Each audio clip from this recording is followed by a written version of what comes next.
नमस्कार। स्वागत है आप सभी का हमारे YouTube channel GK Prince academy पर। तो हम लोग डिस्कस कर रहे थे घटना चक्र के जीएस दृष्टि चित्रात्मक प्रस्तुति के राज्यवार उत्तर प्रदेश के बुक के बारे में। ठीक है, इसका पहला पार्ट हो चुका है और आज का ये वीडियो इसी का नेक्स्ट पार्ट है। और जिसमें हम लोगों ने पहले पार्ट में देखा हुआ था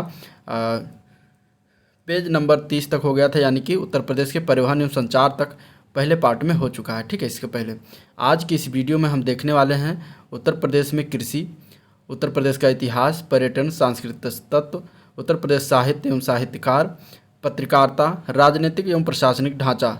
ठीक है, इसके बाद पंचायती राज के बारे में और न्याय व्यवस्था के बारे में देखेंगे। तो इतने सारी चीज़ों को हम इसमें देखने वाले हैं।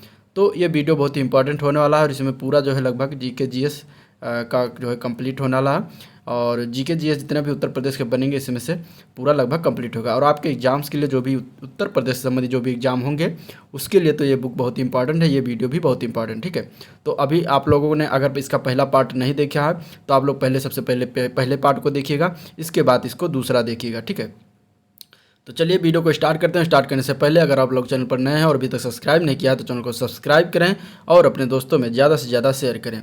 तो आगे हम उसी का नेक्स्ट अगले पार्ट में सेकंड पार्ट में बात करेंगे उसी के आगे का उत्तर प्रदेश में कृषि, और उसमें हम देखेंगे कृषि संबंधी उत्तर प्रदेश के प्रमुख तथ्यों के बारे में। ठीक है, देखिए अगर हम बात करें उत्तर प्रदेश में तो कृषि जलवायु क्षेत्र कितने हैं प्रदेश? 9 हैं। ठीक है, चकबंदी योजना कब लागू हुई थी? तो 1954 में लागू हुई थी।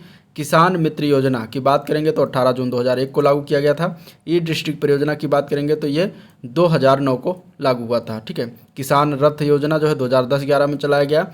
ऊर्जा शहर योजना जो है 2008 में चलाया गया। किसान बही योजना 1992 में आया। इसके बाद सबसे पुरानी नहर का नाम है पूर्वी यमुना नहर, जो कि 1830 में निर्माण कराई गई थी।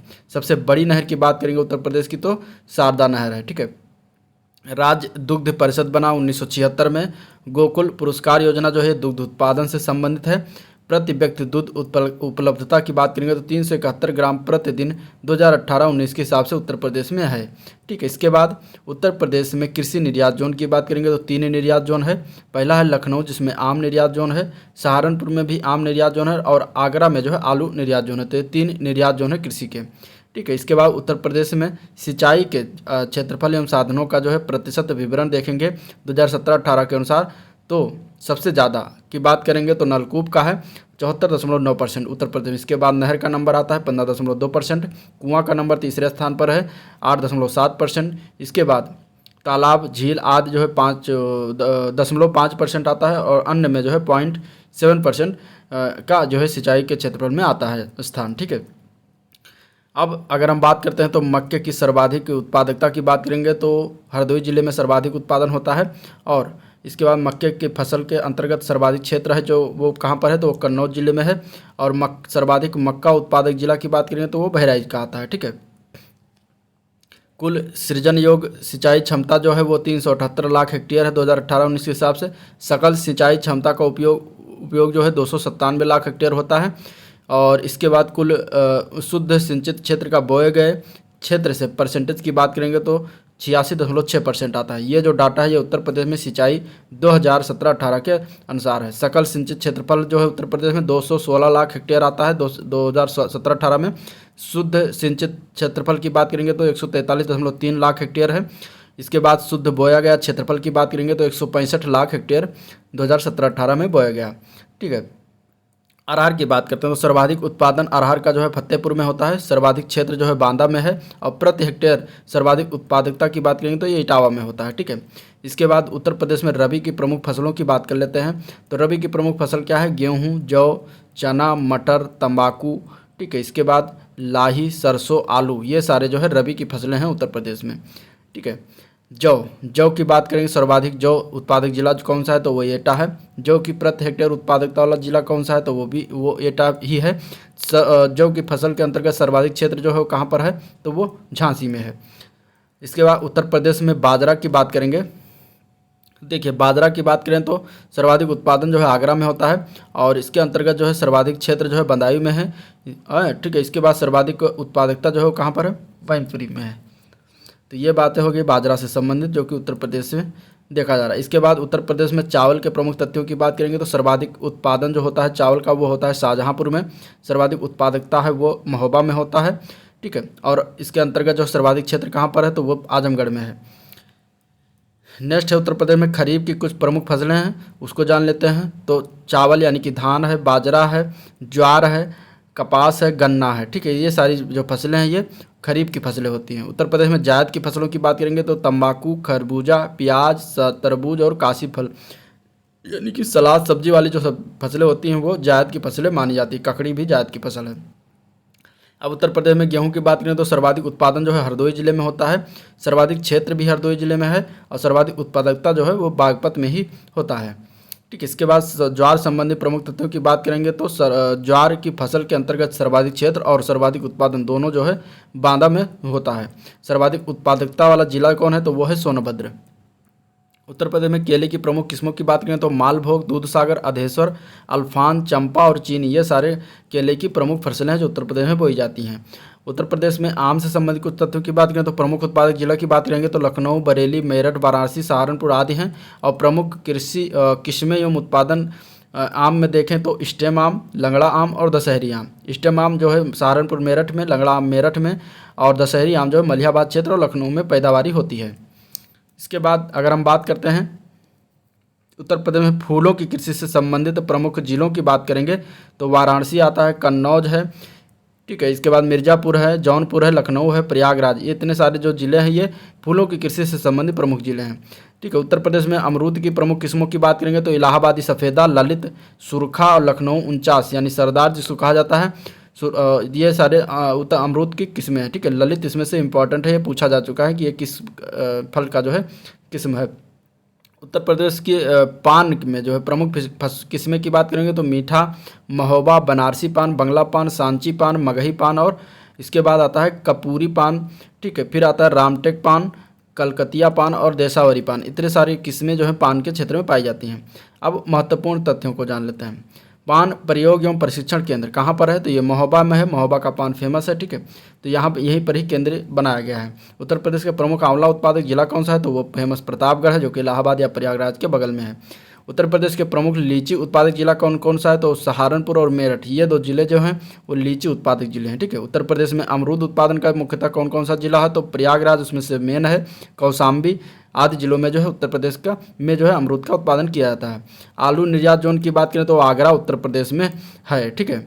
आम निर्यात जोन जो है सहारनपुर और लखनऊ में है। एकमात्र अफीम फैक्ट्री प्रदेश में कहाँ पर है तो वो है गाजीपुर। गाजीपुर में एकमात्र अफीम फैक्ट्री है प्रदेश में। पुष्प इत्र कहाँ बनाया जाता है तो ये कन्नौज में बनाया जाता है, ठीक है। अब देखते हैं उत्तर प्रदेश के इतिहास के बारे में। प्राचीन काल में गंगा के मैदान में स्थित उत्तर प्रदेश का क्षेत्र मध्य प्रदेश कहलाता था, मध्य देश कहलाता था। मध्य देश जो आधुनिक उत्तर प्रदेश है उसमें कुरु, पंचाल, काशी, कौशल, सूरसेन, चेद, वत्स और मल्ल 8 महाजनपद स्थापित थे। उत्तर वैदिक संस्कृत का मुख्य केंद्र मध्य देश था। उत्तर पश्चिम से आने वाले आक्रमणकर्ताओं के रास्ते में पड़ने के कारण दिल्ली और पटना के मध्य उपजाऊ मैदान का हिस्सा होने के कारण उत्तर प्रदेश के इतिहास का उत्तर भारत के इतिहास से अभिन्न संबंध है। अब सबसे पहले प्राचीन काल से संबंधित महत्वपूर्ण बिंदुओं को जान लेते हैं। तो उत्तर प्रदेश के प्राचीन काल से संबंधित महत्वपूर्ण साक्ष्य वो है ताम्र पाषाणी संस्कृति की बात करेंगे तो मेरठ और सहारनपुर से प्राप्त हुआ है। ताम्र कांस्य संस्कृति जो है आलमगीरपुर जो कि वर्तमान में मेरठ और हिंडन नदी के किनारे, बड़ा गांव और हुलास दोनों सहारनपुर में वहां से प्राप्त हुआ है। इसके बाद आता है पूरा पाषाण कालीन सभ्यता तो ये सोनभद्र, मिर्जापुर, प्रयागराज जो कि बेलन घाटी में और चंदौली के चकिया में यहाँ पे जो है पूरा पाषाण कालीन सभ्यता प्राप्त हुई है। बेलन नदी घाटी की बात करें तो बेलन नदी घाटी के पुरा स्थलों की खोज व खुदाई जो है प्रोफेसर GR शर्मा के निर्देशन में हुआ था और पूरा स्थल का नाम है लोहदा नाला, ठीक है। प्राप्त उपकरण यहाँ से क्या क्या प्राप्त हुए तो पाषाण उपकरण प्राप्त हुए हैं और एक अस्थ निर्मित मात्र देवी की प्रतिमा प्राप्त हुई, ठीक है। मध्य पाषाण कालीन जो साक्ष्य उत्तर प्रदेश के तथ्य में देखते हैं परिप्रेक्ष्य में तो सराय नाहर राय यानी कि प्रतापगढ़ जिसको कहते हैं वर्तमान, तो यहाँ से मानव अस्थिपंजर 14 शवाधान जिनमें मृतक का सर पश्चिम की ओर और 8 गर्त चूल्हे प्राप्त हुए हैं। महदहा यानी कि ये भी प्रतापगढ़ में है और यहाँ से मानव अस्थिपंजर, सिल लोढ़े, गर्त चूल्हे, शवाधान और आवास आदि के साक्ष्य जो है प्राप्त हुए हैं। चौपानी मांडो ये प्रयागराज और मेंजा में है, यहाँ पर झोपड़ी और मिट्टी के बर्तन प्राप्त हुए हैं। दमदमा जो कि प्रतापगढ़ में है, यहाँ पे 41 समाधान, हड्डी एवं सींग, आभूषण और गर्त चूल्हे आदि जो है प्राप्त हुए हैं। इसके बाद उत्तर प्रदेश में 2 राजधानियों वाले महाजनपद की बात करेंगे तो उसमें आता है पहला कौशल महाजनपद, दूसरा मल्ल, तीसरा पांचाल। ये इन तीनों के जो है 2-2 राजधानी मतलब थे। कुरु की बात करें तो इसका विस्तार मेरठ से लेकर दिल्ली तक, इसकी राजधानी इंद्रपुर और हस्तिनापुर 2 राजधानी इसकी थी कुरु की।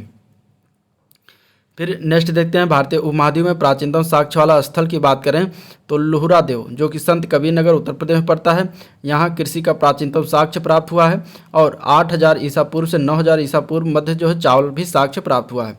मेहरगढ़ जो कि पाकिस्तान के बलूचिस्तान में स्थित है, गेहूं का प्राचीनतम साक्ष्य 7000 ईसा पूर्व का प्राप्त हुआ है। जबकि प्राचीन काल चावल के साक्ष्य वाला स्थल कोल्डिहवा जो कि प्रयागराज जिले में मेलन नदी के तट पर स्थित, यहाँ से 6500 ईसा पूर्व से चावल के भूसी के साक्ष्य मिले हैं, ये माना जाता है। ठीक है, आगे हम बात करें इसमें जो है अगर बात करें तो प्राचीन चावल के साक्ष्य वाला स्थल जो कोल्डिहवा को माना जाता है, ये मेन इसका पॉइंट है।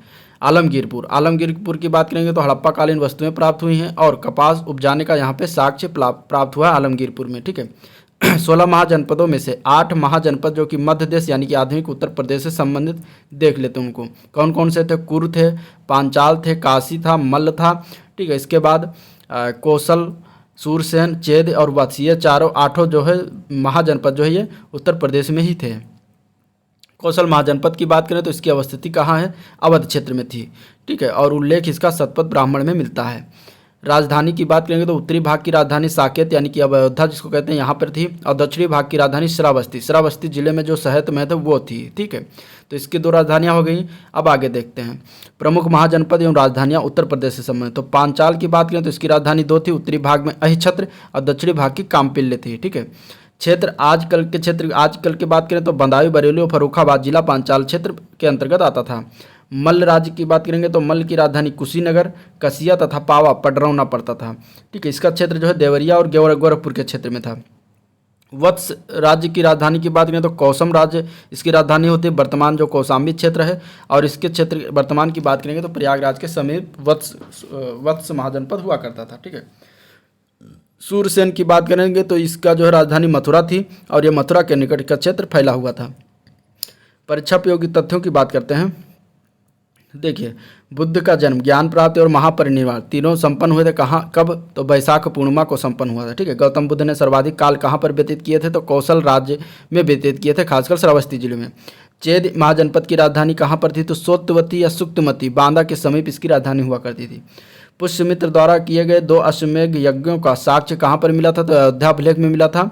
शुंगों, कुशाणों, गुप्त शासकों से संबद्ध अवशेष कहाँ पर प्राप्त हुए? तो तरंजी खेड़ा से प्राप्त हुए थे। ठीक है, इसके बाद अयोध्या, प्राचीन नाम इसका अयाजसा था और अशोक द्वारा एक स्तूप का निर्माण कराया गया था। आदिनाथ सहित 5 तीर्थंकरों की यह जन्मभूमि रही थी, अयोध्या रही है। ठीक है, इसके बाद अयोध्या में जन्मे 5 जो जैन तीर्थंकर हैं उनके नाम जान लेते हैं। तो देखिए, अगर हम बात करें तो भगवान ऋषभनाथ प्रथम तीर्थंकर थे, इनका जन्म अयोध्या में हुआ था। इसके बाद अजीत नाथ, इनका जन्म भी हुआ था, द्वितीय तीर्थंकर थे। फिर इसके बाद अगर हम बात करते हैं भगवान अभिनंदन नाथ, तो ये चतुर्थ तीर्थंकर थे, इनका भी जन्म हुआ था। इसके बाद सुमित नाथ ये 5म तीर्थंकर थे, इनका भी वहीं जन्म हुआ था अयोध्या में। इसके बाद भगवान अनंतनाथ जो 14वें तीर्थंकर थे, इनका भी जन्म अयोध्या में ही हुआ था। उत्तर प्रदेश के प्रमुख जैन तीर्थस्थल की बात कर लेते हैं तो कौशाम्बी, 6ठे तीर्थंकर भगवान पद्म प्रभु से संबंधित है कौशाम्बी जिला। कांकड़ी, 9वें तीर्थंकर भगवान सुविधिनाथ पुष्पदंत का निवास स्थल है जो कि देवरिया में पड़ता है। महोबा में गोखर पहाड़ पर 24 तीर्थंकरों के प्रतिमाओं हेतु जो है विख्यात है।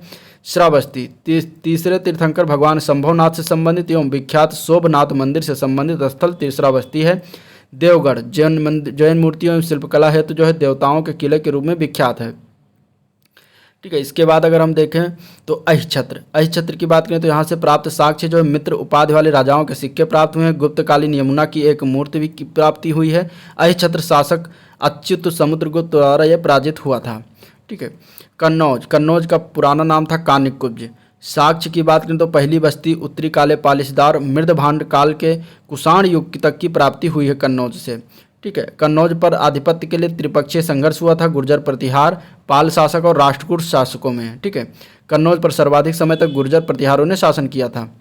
इसके बाद कपिलवस्तु। कपिलवस्तु की बात करें तो शाकगढ़ राज्य की राजधानी जो थी वो बौद्ध काल के समय कपिलवस्तु ही रहा करती थी। इसका नामकरण जो है कपिल ऋषि का वास स्थान होने के कारण इसका नाम कपिलवस्तु रखा गया था। काशी। काशी का उल्लेख अथर्ववेद में मिलता है। इसकी स्थापना दिवोदास ने महाभारत के अनुसार जो है किया था और इसकी राजधानी काशी की वाराणसी हुआ करती थी।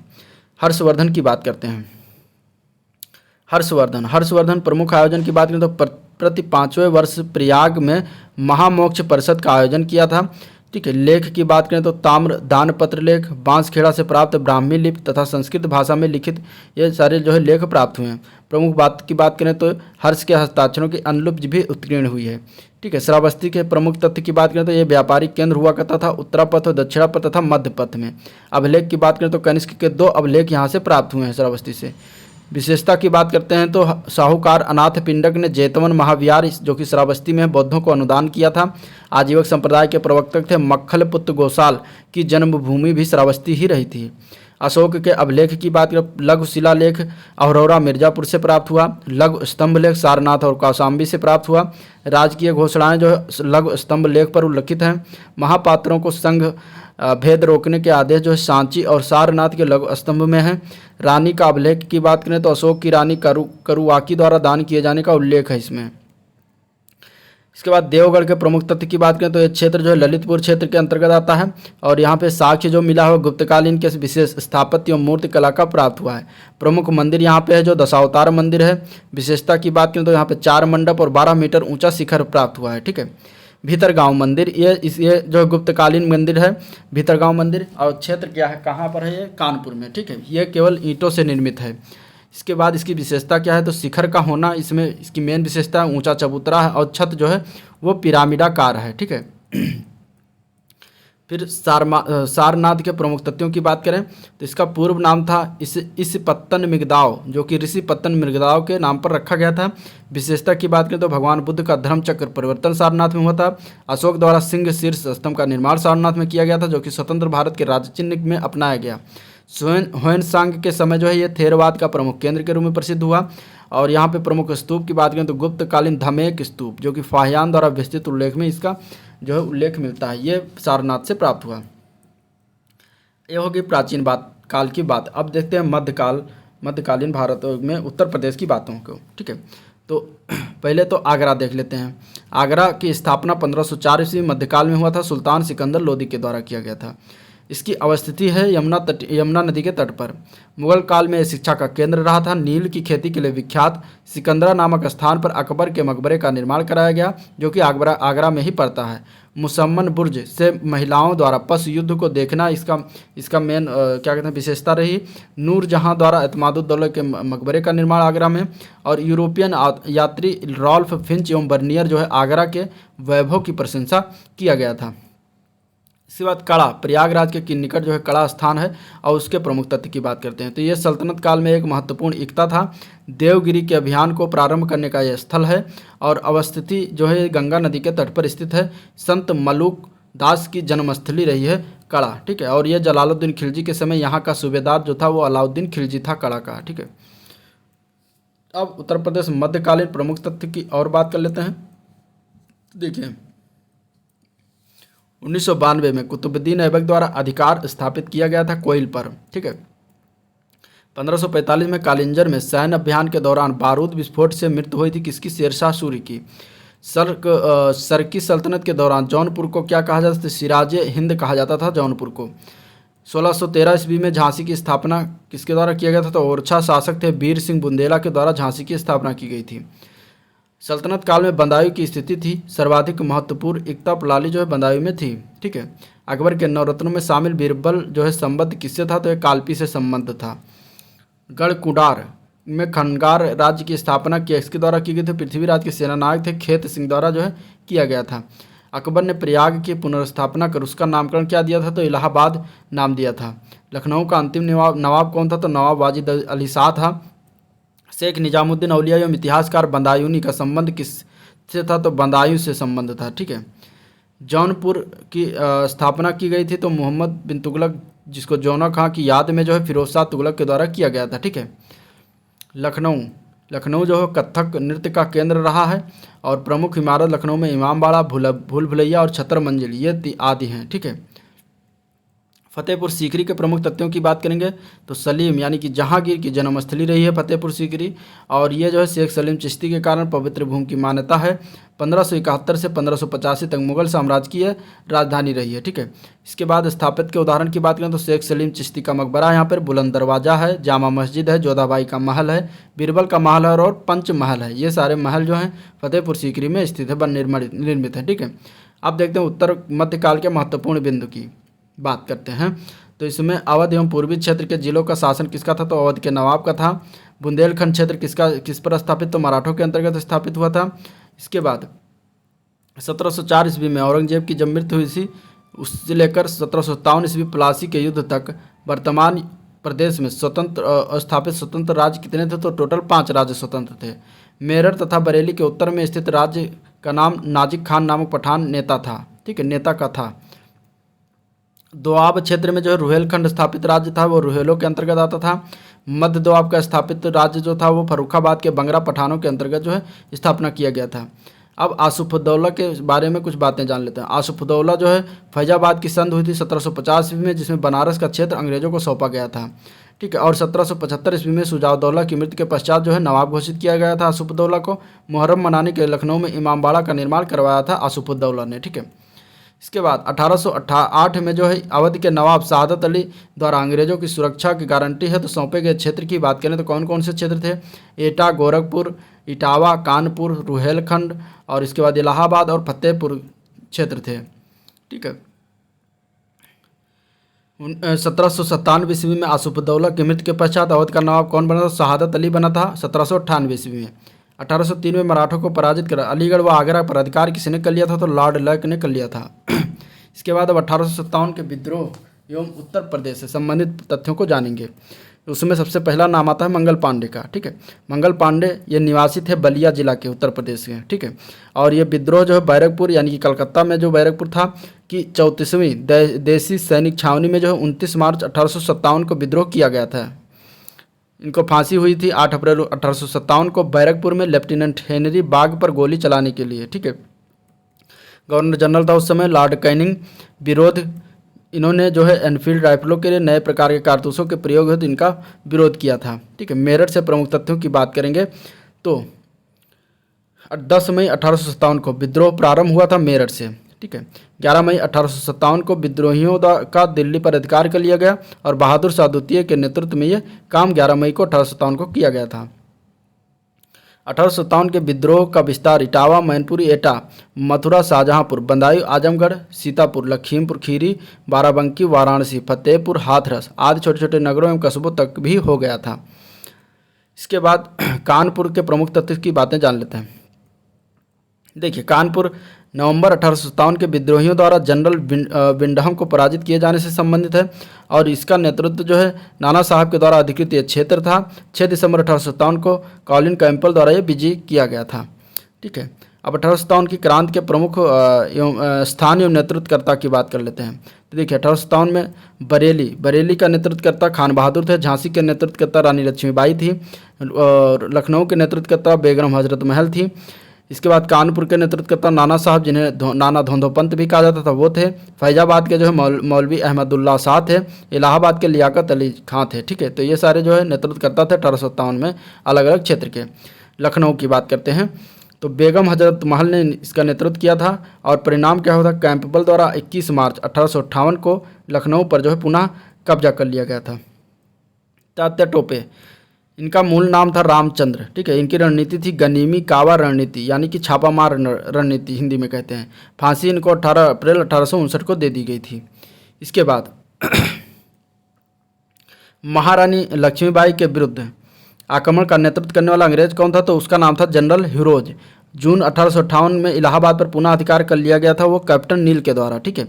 वर्तमान उत्तर प्रदेश जो संयुक्त प्रांत कहलाता था, उसमें 1857 के विद्रोह में स्थानीय जनता ने भाग लेना आरंभ किया था। कब? अगस्त 1857 में। इसके बाद महारानी विक्टोरिया की उद्घोषणा द्वारा कंपनी के हाथों से सत्ता ब्रिटिश क्राउन द्वारा अधिग्रहित कर लिया गया था 1 नवंबर 1858 को। अब उत्तर प्रदेश का आधुनिक इतिहास देखते हैं। सबसे पहले अलीगढ़ की बात करेंगे। सर सैयद अहमद द्वारा जो है 1857 में मोहम्मडन एंग्लो ओरिएंटल विद्यालय की स्थापना वर्तमान नाम अलीगढ़ मुस्लिम यूनिवर्सिटी है, जो कि अलीगढ़ में किया गया था, और इनके द्वारा मुस्लिमों की स्थिति सुधारने के लिए अलीगढ़ आंदोलन का भी संचालन किया गया था। इसके बाद भारतीय राष्ट्रीय कांग्रेस का द्वितीय अधिवेशन कलकत्ता में 1886 में हुआ था, और इसमें जो सार्वजनिक सेवाओं से जुड़े प्रश्नों पर विचार करने 17 सदस्यीय समिति गठित की गई थी। उत्तर प्रदेश से 5 इसमें सदस्य में शामिल थे। पहला थे गंगा प्रसाद वर्मा, प्राणनाथ दूसरा थे, हामिद अली तीसरे थे, नवाब रजा अली खान और मुंशी काशी प्रसाद, ये 5 लोग उत्तर प्रदेश से सम्मिलित थे, जो कि कांग्रेस का जब द्वितीय अधिवेशन हुआ था उसमें। भारतीय राष्ट्रीय कांग्रेस के प्रथम अधिवेशन जो कि मुंबई में उत्तर प्रदेश से संबंधित शामिल प्रतिनिधियों की बात करें तो गंगा प्रसाद वर्मा थे, प्राणनाथ पंडित, जानकीनाथ घोषाल, रामकली चौधरी, मुंशी ज्वाला प्रसाद, लाला बैजनाथ, बाबू जमुना दास और बाबू शिव प्रसाद चौधरी आदि थे। ठीक है। इसके बाद भारतीय राष्ट्रीय कांग्रेस के उत्तर प्रदेश में कुछ प्रमुख अधिवेशन एवं उनके अध्यक्ष की बात करते हैं। तो मेरठ में जो 1940 में अधिवेशन हुआ था और अध्यक्ष थे आचार्य जेबी कृपलानी। ठीक है। कानपुर में जो है 1925 में अधिवेशन हुआ था और उस समय अध्यक्ष बनी थी श्रीमती सरोजनी नायडू। बनारस में जो 1905 में अधिवेशन हुआ था और गोपाल कृष्ण गोखले जो है उस समय अध्यक्ष बने थे। भारतीय राष्ट्रीय कांग्रेस के अधिवेशन एवं उनके जो है अध्यक्ष की बात करते हैं तो सबसे पहले हम देखते हैं लखनऊ की।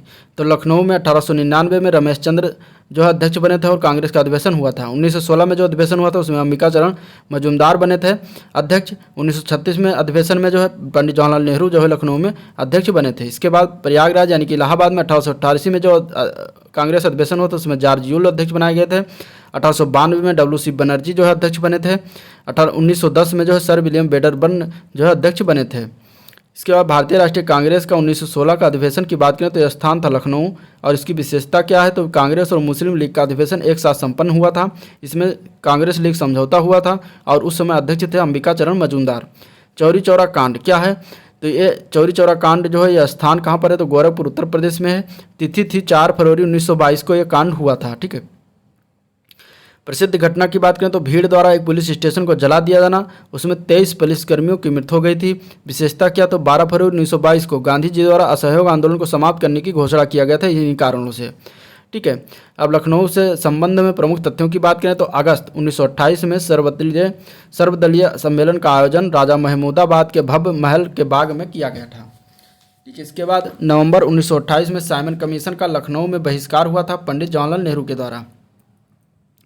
भारतीय कम्युनिस्ट पार्टी के प्रमुख तथ्यों की बात करें तो प्रथम सम्मेलन हुआ था भारतीय कम्युनिस्ट पार्टी का कानपुर में दिसंबर 1925 में। ठीक है। अध्यक्ष उस समय थे पेरियार। स्थापना की गई थी सितंबर 1924 में पत्रकार सत्य भक्त द्वारा। ठीक है। कांग्रेस के प्रांतीय सम्मेलन में शामिल प्रमुख नेता की बात करें तो प्रांतीय सम्मेलन में जो है महात्मा गांधी, मौलाना शौकत अली, मदन मोहन मालवीय, मौलाना मोहम्मद अली, स्वामी श्रद्धानंद, मोतीलाल नेहरू, इसके बाद हकीम अजमल खान, जवाहरलाल नेहरू और मौलाना हसरत मोहानी थे। ठीक है। अक्टूबर 1920 में उत्तर प्रदेश कांग्रेस का प्रांतीय सम्मेलन डॉक्टर भगवान दास की अध्यक्षता में मुरादाबाद में आयोजित किया गया था। इसके बाद असहयोग आंदोलन में उत्तर प्रदेश संबंधित क्या है तो काशी विद्यापीठ जो कि राष्ट्र रत्न शिव प्रसाद गुप्ता द्वारा स्थापित किया गया। गैर कानूनी उगाही के विरुद्ध आंदोलन हुआ जो कि अवध प्रांत के किसानों द्वारा यह किया गया। ठीक है। स्वराज पार्टी की स्थापना 1923 में हुआ। अध्यक्ष बनाए गए CR दास। स्थापना जो चित्तरंजन दास और मोतीलाल नेहरू ने किया था। स्थान था इलाहाबाद, वर्तमान में प्रयागराज है, और इसके महासचिव थे मोतीलाल नेहरू। उत्तर प्रदेश किसान सभा 1918 की स्थापना के सदस्य की बात करें तो गौरी शंकर मिश्र थे, इंद्र नारायण द्विवेदी और मदन मोहन मालवीय इसके सदस्य थे। एका आंदोलन की बात करेंगे तो ये स्थान जो था वो लखनऊ के समीपवर्ती क्षेत्र में 1920-22 के मध्य हुआ था, और इसका नेतृत्व जो है मदारी पासी द्वारा किया गया था। विस्तार इसका सीतापुर, लखनऊ, मलिहाबाद, उन्नाव, हरदोई, फतेहपुर और फर्रुखाबाद तक था। उद्देश्य क्या था किसानों के बीच सांप्रदायिक एकता को बनाए रखना तथा जमींदारों के शोषण का विरोध करना इसका मेन उद्देश्य रहा था। ठीक है। हिंदुस्तान रिपब्लिकन एसोसिएशन इसकी स्थापना 1924 में हुआ था। नेतृत्व इसका चंद्रशेखर आज़ाद के द्वारा किया था। इसमें सम्मिलित सदस्य की बात करें सचिंद्र नाथ सन्याल थे, योगेश चंद्र चटर्जी थे, राम प्रसाद बिस्मिल थे, राजेंद्र लाहिड़ी थे। स्थान था कानपुर। इसके बाद चंद्रशेखर आज़ाद की बात करें तो 27 फरवरी 1931 को इनकी मृत्यु हुई थी। शहादत स्थल था Alfred park, Chandrashekhar Azad park जिसको कहा जाता है, वो इलाहाबाद प्रयागराज में। ठीक है, पुलिस से मुकाबला करते हुए स्वयं को गोली मारकर शहीद हो गए थे। संयुक्त प्रांत में समाजवादी दल का नेतृत्वकर्ता की बात करेंगे तो कमलापति त्रिपाठी, संपूर्णानंद और ताराचंद भट्टाचार्य जी थे। ठीक है, इंडिपेंडेंस फॉर इंडिया लीग की स्थापना जवाहरलाल नेहरू और सुभाष चंद्र बोस के द्वारा किया गया था।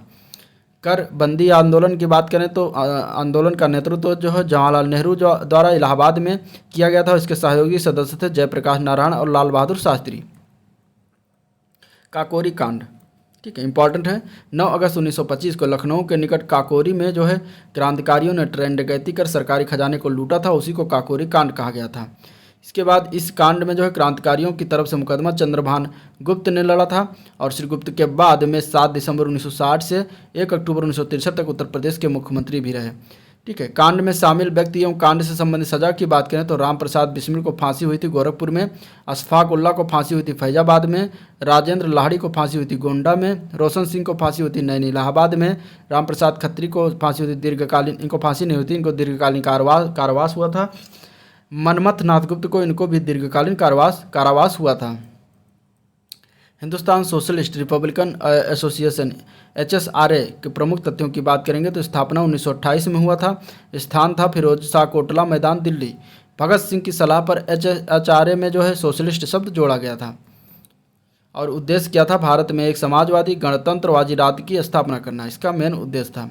अखिल भारतीय किसान सम्मेलन की बात करें तो आयोजन स्थल था लखनऊ, वर्ष था 1936। नेतृत्वकर्ता की बात करें तो प्रोफेसर NG रंगा महासचिव थे, इंदुलाल याज्ञिक थे, स्वामी सहजानंद सरस्वती जो है वो अध्यक्ष बनाए गए थे। ठीक है, इसके बाद अगर हम बात करते हैं इसमें आगे तो उत्तर प्रदेश के आधुनिक भारत के संबंध में प्रमुख तथ्यों की बात करते हैं। तो 9 अप्रैल 1938 को गांधी जी के द्वारा मद्य निषेध को सर्वप्रथम लागू करने के लिए चुने जिले की बात करें तो वो था एटा और मैनपुरी। ठीक है, इसके बाद स्वतंत्र शासन की स्थापना की घोषणा जो है की गई थी बनारस हिंदू विश्वविद्यालय के छात्रों के द्वारा। स्वतंत्रता प्राप्ति के बाद संयुक्त प्रांत में कांग्रेसी सरकार का गठन हुआ था। पंडित गोविंद बल्लभ पंत के नेतृत्व में राष्ट्रीय सरकार का गठन सर्वप्रथम किया गया था। बलिया में चित्तू पांडे के नेतृत्व में हुआ था। परीक्षापयोगी तथ्य की बात करते हैं तो भारतीय राष्ट्रीय कांग्रेस के उत्तर प्रदेश में 1947 तक कुल अधिवेशन कितने हो गए तो 9 अधिवेशन हुए थे। 1888 में इलाहाबाद के कांग्रेस अधिवेशन में रुकावट डालने का प्रयत्न किसने किया था तो गवर्नर ऑकलैंड कॉल्विन ने किया था। 19 अक्टूबर 1921 में आगरा में हुए उत्तर प्रदेश कांग्रेस सम्मेलन में ब्रिटेन के युवराज प्रिंस ऑफ वेल्स के भारत यात्रा पर बहिष्कार का निर्णय लिया गया था। ये किसके द्वारा तो किसकी अध्यक्षता में तो मौलाना हसरत मोहानी की अध्यक्षता में ये निर्णय लिया गया था। खिलाफत कमेटी की बैठक में जो है खिलाफत आंदोलन के प्रस्ताव को किसके द्वारा पास किया गया था, कब पास किया था तो जून 1920 में इलाहाबाद में पास किया गया था। लखनऊ के निकट काकोरी में क्रांतियों ने ट्रेन डकैती कर सरकारी खजाने को लूटा था और यह कब हुआ था 9 अगस्त 1925 को। ठीक है, उत्तर प्रदेश का नामकरण की बात कर लेते हैं। देखिए, अंग्रेजी राज्य की स्थापना के प्रथम चरण में यह प्रांत जो है अवध के अतिरिक्त बंगाल प्रेसिडेंसी का एक हिस्सा था और इसे जो है सुविधा अनुसार पश्चिमी प्रांत के नाम से जाना जाता था। 1833 में आगरा प्रेसिडेंसी का निर्माण कर इसे बंगाल प्रेसिडेंसी से अलग कर दिया गया। इसके बाद अब शुरुआत होता है इसके नाम प्रकरण के बदलने की प्रक्रिया। तो देखिए, 1836 ईस्वी में इसका नाम था उत्तर पश्चिम प्रांत, मुख्यालय इसका आगरा था। 1858 ईस्वी में मुख्यालय इलाहाबाद हुआ आगरा के स्थान पर। इसके बाद 1877 में इसका नाम उत्तर पश्चिमी प्रांत हो गया और आगरा और अवध इसका इतना पूरा नाम हो गया। 1902 में जो है आगरा और अवध का संयुक्त प्रांत इसका नाम हो गया। 1937 में इसका नाम जो है संयुक्त प्रांत रखा गया, मुख्यालय इसका लखनऊ बनाया गया। 24 जनवरी 1950 को इसका नाम बदलकर फाइनली उत्तर प्रदेश कर दिया गया। ठीक है, और 24 जनवरी को उत्तर प्रदेश दिवस के रूप में मनाया जाता है। उत्तर प्रदेश से संबंधित तथ्य की बात करें तो गणतंत्र राज्य बना 26 जनवरी 1950 को। इसकी राजधानी लखनऊ 2 नवंबर 1925 को इलाहाबाद के स्थान पर बनाया गया था। उत्तर प्रदेश दिवस जो है 24 जनवरी 2018 से मनाया जा रहा है। पुनर्गठन इसका 9 नवंबर 2000 को हुआ। 27वें राज्य के रूप में उत्तराखंड का गठन किया गया इसको अलग करके। अब उत्तर प्रदेश के पर्यटन की बात करते हैं तो पर्यटन विभाग की स्थापना 1956 में किया गया था। मैत्री परियोजना जो है बौद्ध स्थलों के विकास हेतु संबंधित है। पर्यटन संबंधी पेइंग गेस्ट की बात करें, यह योजना जो है 1994 में आई। माननीय काशीराम पर्यटन प्रबंधक संस्थान कहाँ पर है तो चिन्हट लखनऊ में है। ठीक है, नई पर्यटन नीति जो है वर्ष 2018 में लागू हुआ। इसके बाद पर्यटन को उद्योग का दर्जा जो है प्रथम पर्यटन नीति के तहत 1998 किया गया।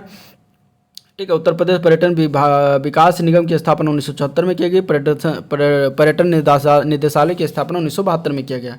अब यूनेस्को की विश्व धरोहर सूची में शामिल स्मारक की बात कर लेते हैं। तो ताजमहल है उसमें, ठीक है, 1983 में। इसके बाद आगरा है 1983 में। फतेहपुर सीकरी 1986 में। रामलीला जो है ये 2008 में शामिल किया गया। कुंभ मेला है जो कि 2017 में शामिल किया गया। ठीक है, इसके बाद हेरिटेज आर्क की बात करें तो आगरा, लखनऊ और वाराणसी में हेरिटेज आर्क हैं। ठीक है, उत्तर प्रदेश के सांस्कृतिक तत्व की बात करें तो पूर्व नाम उत्तर प्रदेश संगीत नाट्य भारती 1963 में था। अब उत्तर प्रदेश संगीत नाटक अकादमी जो है लखनऊ 1969 से हो गया। ठीक, इसके बाद राज्य कला अकादमी लखनऊ में है 1962 से। ठीक है, उत्तर प्रदेश राजकीय अभिलेखागार ये प्रयागराज में 1947 में स्थापना किया गया। मोतीलाल नेहरू बाल संग्रहालय कहाँ है? लखनऊ में 1957 में। ठीक है, उत्तर प्रदेश का जैन विद्या शोध संस्थान ये भी लखनऊ में 1990 में स्थापना हुई थी। उत्तर प्रदेश चलचित्र निगम 1975 में स्थापना किया गया था। भारतीय कला भवन जो है वाराणसी 1920 में स्थापना किया गया था। कुषाण एवं गुप्त युगीन संस्कृत एकमात्र संग्रहालय कहाँ पर है? मथुरा में। ठीक है, भारतीय नाट्य अकादमी जो है लखनऊ में है 1975 में स्थापित हुआ था। राष्ट्रीय कथक संस्थान जो है लखनऊ में है। जनजाति एवं लोक कला संस्कृति संस्थान लखनऊ में है। ठीक है, तबला एवं सितार का आविष्कार जो है यह किया गया था अमीर खुसरो के द्वारा। ठीक है, इसके बाद कला और शिल्प महाविद्यालय जो है लखनऊ 1911 में इसकी स्थापना हुई थी। अयोध्या शोध संस्थान अयोध्या में 1986 में स्थापना किया गया था। ठीक है, भातखंडे संगीत संस्थान ये जो है 1966 में स्थापना किया गया। पूर्व नाम इसका था मेरिस कॉलेज ऑफ म्यूजिक, 1926 में इसकी स्थापना की गई थी। 1966 में इसका नाम बदलकर भातखंडे संगीत संस्थान रखा गया था। ठीक है, अब उत्तर प्रदेश संबंधित महत्वपूर्ण उत्सव और महोत्सव की बात कर लेते हैं। ठीक है, देखिए सरधाना महोत्सव जो है ये कहाँ मनाया जाता है? तो ये मेरठ में मनाते हैं। झांसी महोत्सव या आयुर्वेद महोत्सव झांसी में मनाए जाते हैं। ताज महोत्सव, राम व बारात महोत्सव, सुलह कुल उत्सव हिंदू मुस्लिम जो एकता का प्रतीक है, ये आगरा में मनाया जाता है। कल की महोत्सव संभल में मनाया जाता है। लखनऊ महोत्सव लखनऊ में। कबीर उत्सव जो है संत कबीर नगर में होता है। काम्पिल महोत्सव या बौद्ध महोत्सव जो है संकिसा फर्रुखाबाद में होता है। बौद्ध महोत्सव श्रावस्ती में होता है। बिठूर गंगा महोत्सव बिठूर कानपुर नगर में होता है। ठीक है, इसके बाद सैफई महोत्सव इटावा में होता है। और लठमार होलिकासो बरसाना व यमुना महोत्सव मथुरा में आयोजित होता है। कन्नौज पर्यटन शो जो है कन्नौज में स्थित होता है। सोन महोत्सव सोनभद्र में। कजली महोत्सव महोबा में। त्रिवेणी महोत्सव व वाटर स्पोर्ट्स महोत्सव प्रयागराज में। बुद्ध महोत्सव अथवा सारनाथ या गंगा महोत्सव वाराणसी में। और बौद्ध महोत्सव कुशीनगर में होता है। उत्तर प्रदेश के प्रमुख मेले की बात करें तो नकटैया मेला, रथ यात्रा और ध्रुपद मेला ये वाराणसी में होता है। नौचंदी मेला जो है फेमस है, इंपॉर्टेंट है, मेरठ में लगता है। विंध्याचली देवी मेला जो है ये मिर्ज़ापुर में लगता है। शाकंभरी देवी मेला जो है सहारनपुर में लगता है। हरिदास जयंती वृंदावन ये जो है मथुरा में होता है। बटेश्वर मेला पर ये उसको पस ऊँट मेला भी कहते हैं। नवरात्र गढ़सोर मेला और कैलाश मेला ये सब आगरा में लगता है। ठीक है, इसके बाद गौरी सोरो मेला जो है ये कासगंज में लगता है। सैयद सलार उर्स जो है ये बहराइच में लगता है। रामायण मेला चित्रकूट में लगता है। ढाई घाट मेला जो है शाहजहाँपुर में लगता है। गोला गोकर्णनाथ मेला लखीमपुर खीरी में लगता है। और मकनपुर मेला रामनगरिया मेला जो है ये कहाँ पर? श्रृंगी रामपुर मेला, श्रावणी मेला ये सारे मेला जो फर्रुखाबाद में लगते हैं। उत्तर प्रदेश में प्रतिवर्ष लगभग 2250 मेले आयोजित होते हैं, जिसमें सर्वाधिक मेले जो है मथुरा में लगते हैं। टोटल 86 मेले लगते हैं। कानपुर एवं हमीरपुर में 79 मेले लगते हैं। झांसी में जो है 78 मेला, आगरा में 72 मेला और फतेहपुर में जो है 70 मेला लगता है। ठीक है, इसके बाद देखते हैं बेरिया घाट मेला जो कि हरदोई में लगता है। देवासरी मेला बाराबंकी में होता है। कालिंजर मेला बांदा में। ददरी मेला या पशु मेला बलिया में। फागुन मेला रामपुर में। बल सुंदरी देवी मेला अनूप शहर बुलंदशहर में। गोविंद साहब मेला अम्बेडकर नगर में। देवी पाटन मेला जो है बलरामपुर में। खिचड़ी मेला इंपॉर्टेंट है गोरखपुर में। ठीक है, परिक्रमा मेला अयोध्या व रामायण मेला अयोध्या में। गढ़मुक्तेश्वर मेला हापुड़ में। शिल्प मेला महाकुंभ मेला 12 वर्ष का अर्धकुंभ मेला। माघ मेला प्रतिवर्ष माघ महीने में, ये सब सारे प्रयागराज में लगते हैं। ठीक है, अब उत्तर प्रदेश के लोक नृत्य व संबंधित क्षेत्र की बात करते हैं। तो कर्मा नृत्य जो है ये मिर्ज़ापुर और सोनभद्र क्षेत्रों में होता है। कार्तिक गीत जो है बुंदेलखंड क्षेत्रों में गाया जाता है। और सहरा नृत्य जो है बुंदेलखंड में होता है। धोबिया राग नृत्य जो है पूर्वी उत्तर प्रदेश में होता है, ठीक है। दीपावली नृत्य जो है बुंदेलखंड में। चौरसिया नृत्य जो है ये जौनपुर में आयोजित होता है। नटवरी नृत्य जो है ये पूर्वी उत्तर प्रदेश में। राई नृत्य जो है बुंदेलखंड में। पाई डंडा नृत्य जो है ये भी बुंदेलखंड में। चरकुला नृत्य ब्रजभूमि में। इसके बाद आता है लोकगीत व संबंधित क्षेत्र उत्तर प्रदेश के, तो बिरहा है पूर्वांचल में फेमस है, आल्हा बुंदेलखंड में फेमस है, ठीक है। कजरी मिर्जापुर में फेमस है और रसिया ब्रजभूमि क्षेत्र में फेमस है। उत्तर प्रदेश प्रमुख नाट्य संस्थान संबंधित जिलों की बात करेंगे तो माध्यम नाट्य संस्थान गाजीपुर में, अभिनय ज्योत वाराणसी में, स्वास्तिक मथुरा में, ठीक है। इसके बाद रूपांतर गोरखपुर में, नेहरू बाल भवन प्रयागराज में है, श्री नाट्यम वाराणसी में है, साधना नाट्य केंद्र जो है गाजियाबाद में है, यायावर लखनऊ में है, भारतीय जन नाट्य संघ जो है आगरा में है, ठीक है। इसके बाद उत्तर प्रदेश भाषा विभाग संबंधित संस्थान की बात करते हैं तो देखिए उत्तर प्रदेश सिंधी अकादमी भाषा ये कहाँ पर है, ये लखनऊ में। उत्तर प्रदेश सिंधी अकादमी भाषा की बात करें तो कहाँ पर है, लखनऊ में, ठीक है। और इसके बाद अब देखते हैं इसमें आगे उत्तर प्रदेश पंजाबी अकादमी ये भी लखनऊ में। उत्तर प्रदेश हिंदी संस्थान लखनऊ में। उत्तर प्रदेश भाषा संस्थान लखनऊ में। हिंदुस्तान अकेडमी जो है प्रयागराज में है। इसके बाद उत्तर प्रदेश संस्कृत संस्थान हम लखनऊ में। उत्तर प्रदेश उर्दू अकादमी लखनऊ में। स्वर्गीय फ़खरुद्दीन अली अहमद मेमोरियल कमेटी ये भी लखनऊ में है, ठीक है। अब उत्तर प्रदेश साहित्य एवं साहित्यकार की बात करेंगे, देख लेते हैं। देखिए उत्तर प्रदेश में साहित्य और साहित्यकार की बात कर लेते हैं। वृंदावन लाल वर्मा जो थे ये मृगनयनी, झांसी की रानी दो इनकी कृतियां हैं। जैनेन्द्र कुमार ने जो है साहित्य संचय, परख, सुनीता, फांसी, एक रात, ध्रुव यात्रा, एक दिन और वातायन आदि जो है जैनेन्द्र कुमार के द्वारा कृति लिखी गई है। महावीर स्वामी प्रसाद द्विवेदी, महावीर प्रसाद द्विवेदी तो इन्होंने सरस्वती मासिक पत्रिका का संपादन किया हुआ है, ठीक है। अयोध्या प्रसाद उपाध्याय हरिऔध की बात करें तो चौखे चौपदे, पद्म प्रसून, प्रिय प्रवास, वैदेही, वनवास, पारिजात आदि जो है ये अयोध्या प्रसाद उपाध्याय हरिऔध की है। मैथिली शरण गुप्त जो राष्ट्र कवि की उपाधि भी प्राप्त है। इन्होंने साकेत, यशोधरा, जयद्रथ वध, भारत भारती और द्वापर आदि जो है इनकी कृतियां हैं, ठीक है। मलिक मोहम्मद जायसी ने जो है पद्मावत, अखरावट, आखिरी कलाम आदि जो है इनकी कृतियां हैं। सुमित्रा नंदन पंत जो है वीणा ग्रंथ, युगांतर, उत्तरा, पल्लव और ग्राम्य आदि जो है सुमित्रानंद पंत द्वारा लिखा गया है। कबीर दास ने साखी शबद रमैनी लिखा हुआ है। सूरदास द्वारा सूरसागर साहित्य लहरी आदि लिखा गया है, ठीक है। रैदास द्वारा बाबी नामक जो है फुटकल छंदों की रचना किया गया है। मुंशी इंसा अल्लाह खां की बात करें तो रानी केतकी की कहानी जो है इनकी कृति है मुंशी इंसा अल्लाह खां की। भारतीय हरिश्चंद्र ने जो है भारत दुर्दशा, प्रेम तरंग, चंद्रावली, कश्मीर कुसुम, कवि वचन सुधा पत्रिका है जो भारतीय हरिश्चंद्र द्वारा रचित है। प्रताप नारायण मिश्रा जो है हमीर लिखा है। इसके बाद जयशंकर प्रसाद ने जो है कामायनी, कंकाल, इरावती, तितली और ध्रुवसामिनी आदि लिखा गया है। हरवंश राय बच्चन द्वारा मधुशाला, मधुबाला, निशा, निमंत्रण आदि जो है इनके द्वारा लिखित है। राहुल सांकृत्यायन वोल्गा से गंगा तक इन्होंने लिखा है। इसके बाद गोपाल दास सक्सेना, नीरज कारवां गुजर गया ये इनके द्वारा रचित है। महादेवी वर्मा द्वारा जो है निहार, रश्मि, नीरजा, सांदगीत, यामा, स्मृति रेखाएं आदि जो है महादेवी वर्मा द्वारा रचित है। सच्चिदानंद, हीरानंद, वात्स्यायन अज्ञेय द्वारा जो शेखर एक जीवनी इनके द्वारा लिखित है। हजारी प्रसाद द्विवेदी ने बाणभट्ट की आत्मकथा लिखी हुई है। डॉक्टर संपूर्णानंद अंतर्राष्ट्रीय विधान, चीन की राज्य क्रांति, भारत का देशीय राज्य, सम्राट हर्षवर्धन, महात्मा गांधी, समाजवाद आदि जो है इनके द्वारा कृति लिखी गई है, ठीक है। अब इसके बाद आता है मुंशी प्रेमचंद्र जी का नंबर।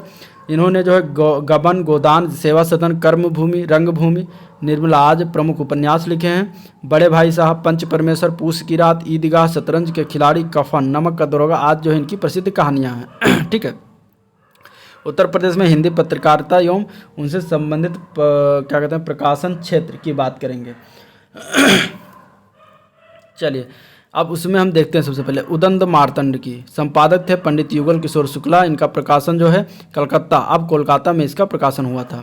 भारत पत्रिका की बात करें तो प्रकाशन इसका लखनऊ में हिंदी और उर्दू दोनों में होता था। तत्वबोधिनी की बात करें तो संपादक थे गुलाब शंकर, प्रकाशन बरेली से होता था, ठीक है। सर्वहितकारक संपादक थे शिव नारायण, इसका प्रकाशन आगरा से होता था। सूरज प्रकाश संपादक थे गणेशी लाल, इसका प्रकाशन आगरा से होता था। बनारस अखबार उत्तर प्रदेश से प्रकाशित पत्रों में पहला हिंदी पत्र था जो कि प्रकाशन वाराणसी से हुआ था। ब्रह्म ज्ञान प्रकाश केशव चंद्र सेन द्वारा प्रकाशन बरेली से होता था। सर्वोकारक एवं ज्ञान प्रकाश की बात करें, इसका प्रकाशन जो है आगरा से हुआ। प्रजाहिति इसका प्रकाशन इटावा से हुआ। आनंद कादम्बिनी संपादक थे बद्री नारायण चौधरी प्रेमघन, इसका संपादक मिर्जापुर से हुआ। ठीक है, और आज इसके संपादक शिव प्रसाद गुप्त थे। यह पत्र जो है राष्ट्रीय आंदोलन 1920 लेकर 1947 तक का एक समग्र दस्तावेज है।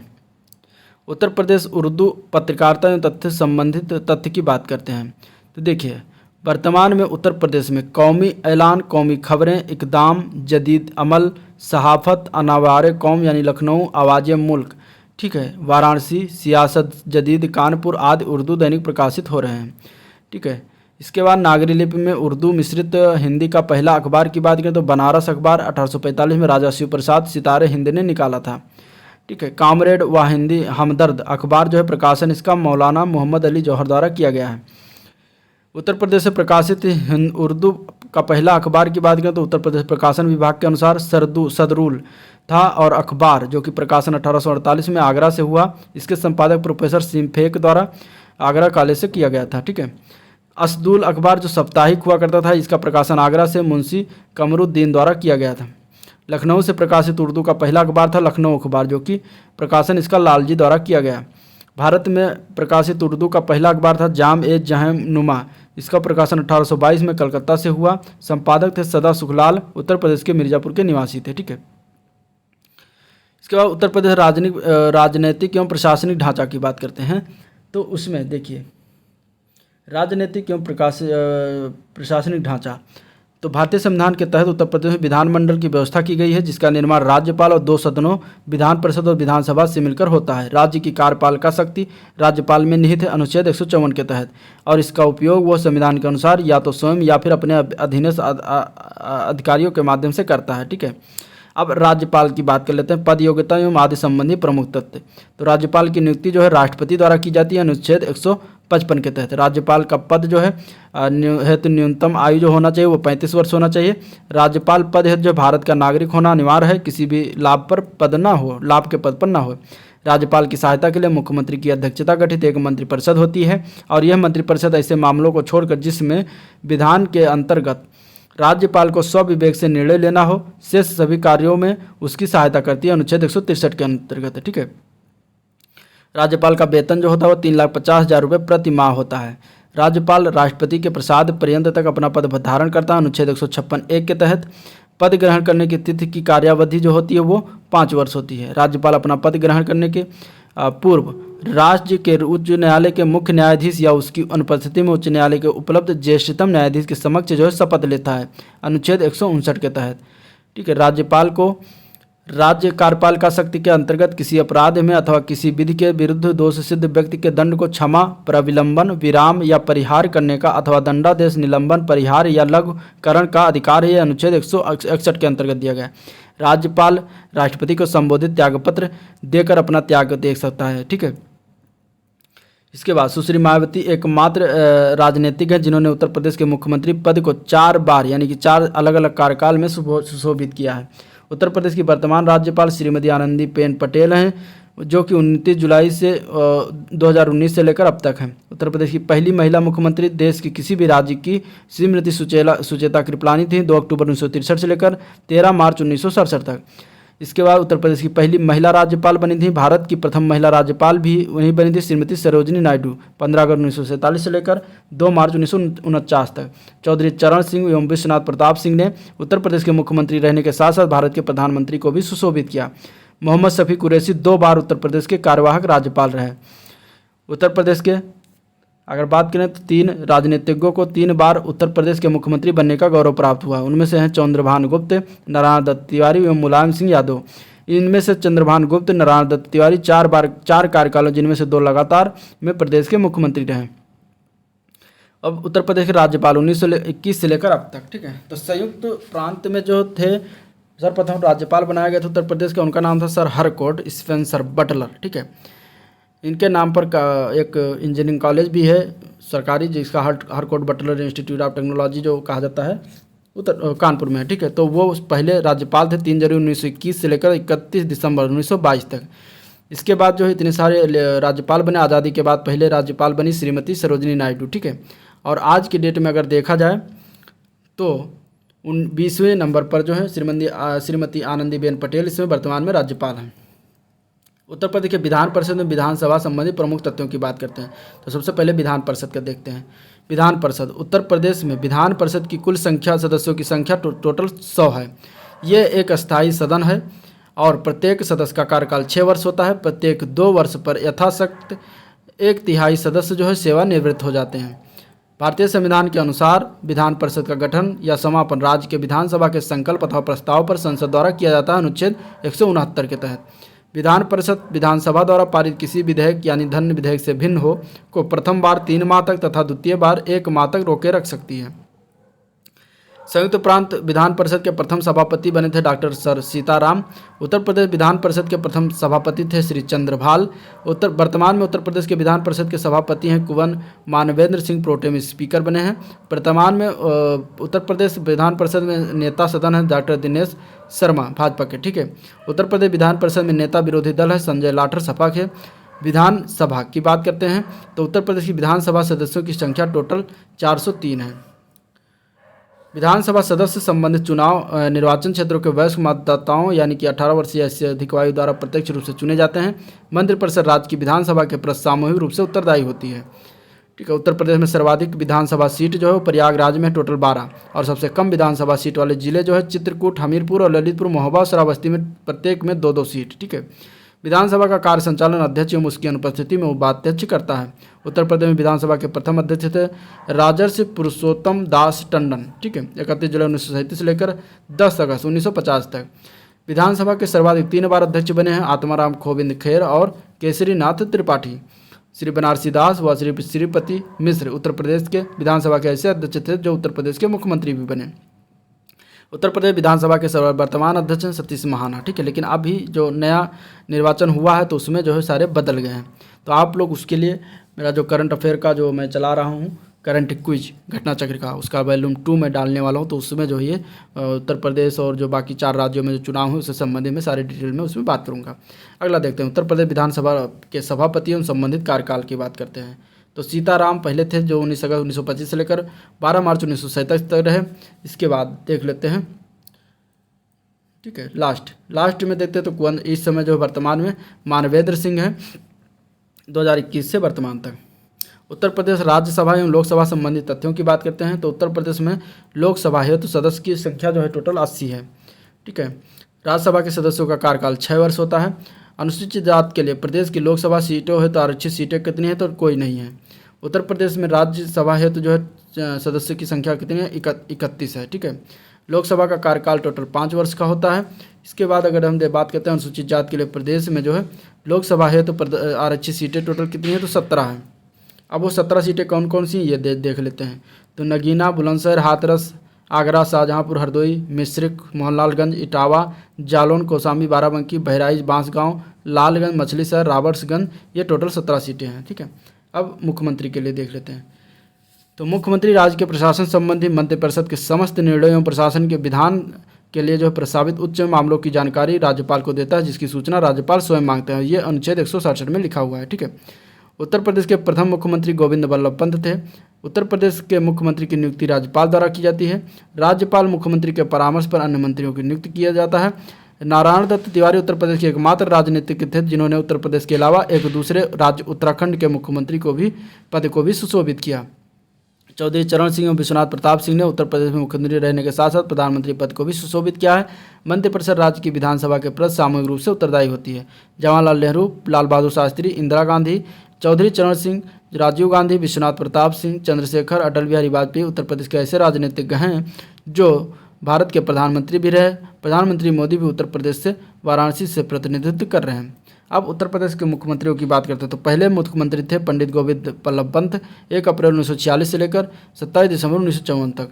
इसके बाद आज वर्तमान में योगी आदित्यनाथ हैं, ठीक है, जो कि अभी इनका दूसरा कार्यकाल है, ठीक है। इसके बाद देखते हैं व्यक्ति के अनुसार योगी जो है आदित्यनाथ राज्य के 21वें मुख्यमंत्री हैं। दातव्य योगी आदित्यनाथ 25 मार्च 2022 को मुख्यमंत्री पद पर अपने दूसरे कार्यकाल है जो पुनः शपथ ग्रहण किया है।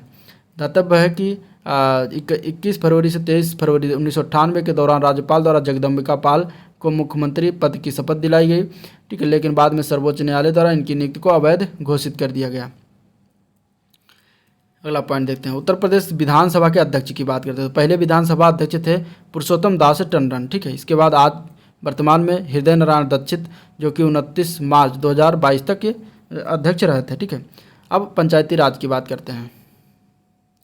तो भारत संविधान में जो है नीति निर्देशक तत्वों के अनुच्छेद 40 में राज्यों के पंचायतों की स्थापना के लिए आवश्यक कदम उठाने का निर्देश दिया गया। स्वतंत्र भारत में सर्वप्रथम उत्तर प्रदेश में पंचायती राज व्यवस्था लागू करने के उद्देश्य से संयुक्त प्रांत पंचायत राज अधिनियम 1947 पारित कर 1949 में ग्राम सभाओं की स्थापना की गई, ठीक है। उत्तर प्रदेश में पंचायत की प्रथम बार स्थापना 15 अगस्त 1949 को किया।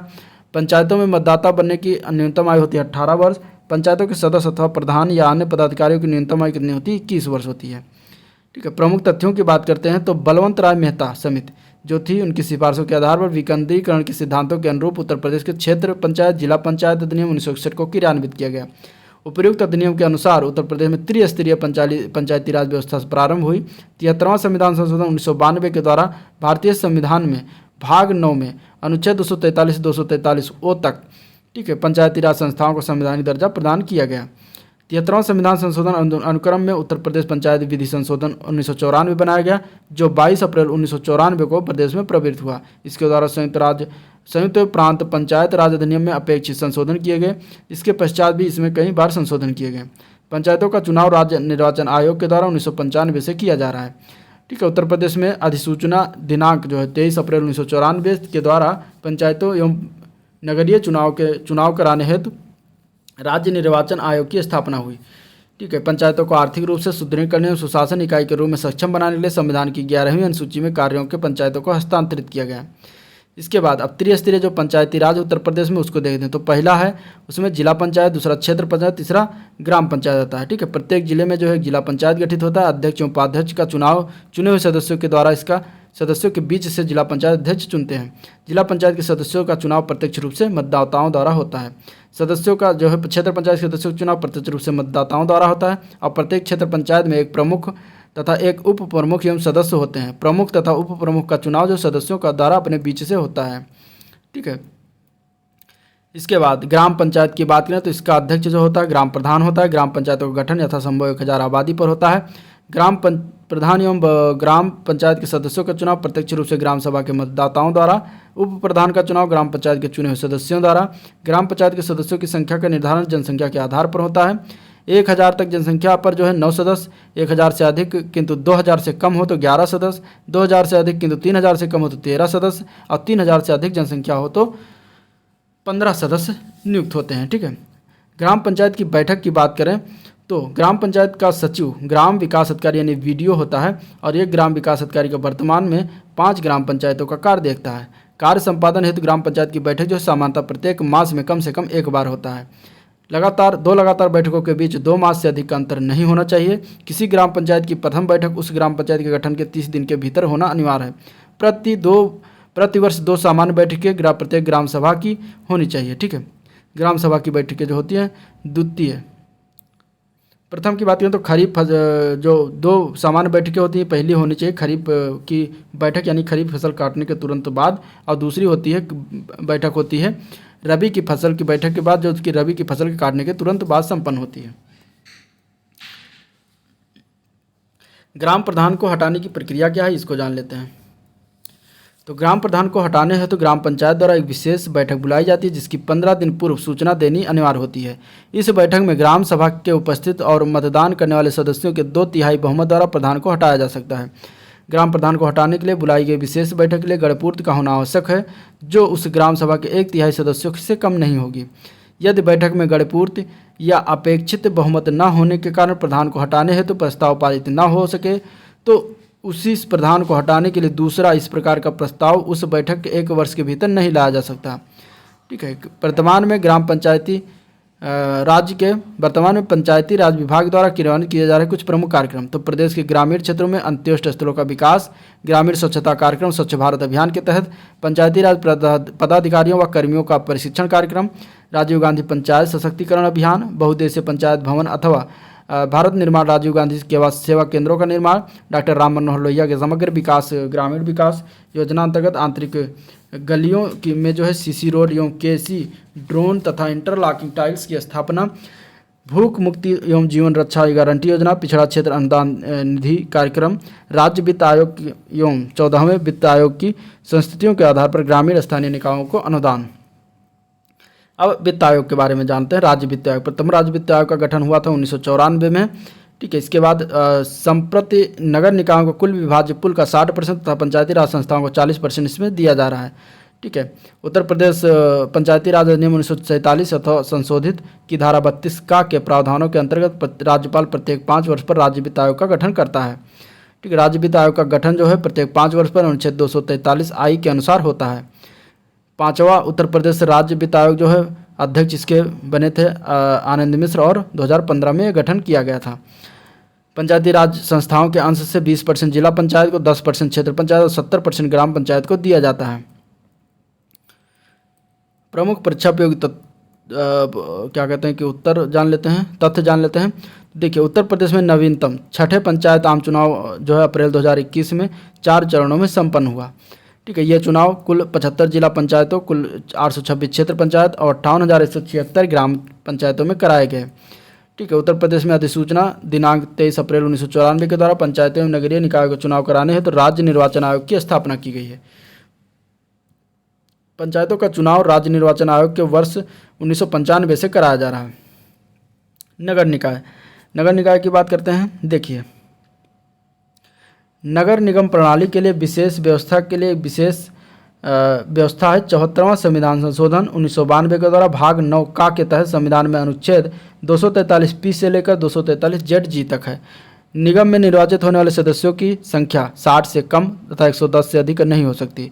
उत्तर प्रदेश में नगरीय स्वायत्त शासन संयुक्त प्रांत नगरपालिका अधिनियम 1916 के तहत 1916 में प्रारंभ, ठीक है। नगरों के प्रकार की घोषणा राज्यपाल द्वारा किया जाता है। उत्तर प्रदेश नगर निगम अधिनियम 1959 में अधिनियमित किया गया है। उत्तर प्रदेश में नगर निकाय के प्रकार की बात कर लेते हैं। तो देखिए, 3 प्रकार के होते हैं, नगर पंचायत, नगर पालिका परिषद और नगर निगम। नगर निगम में एक मेयर, एक उप मेयर और 3 प्रकार के सभासद होते हैं, ठीक है। नगर पालिका परिषद में नगर पालिका परिषद का प्रादेशिक क्षेत्र राज्यपाल द्वारा अधिसूचित किया जाता है। नगर पंचायत की बात अभी बाद में करेंगे।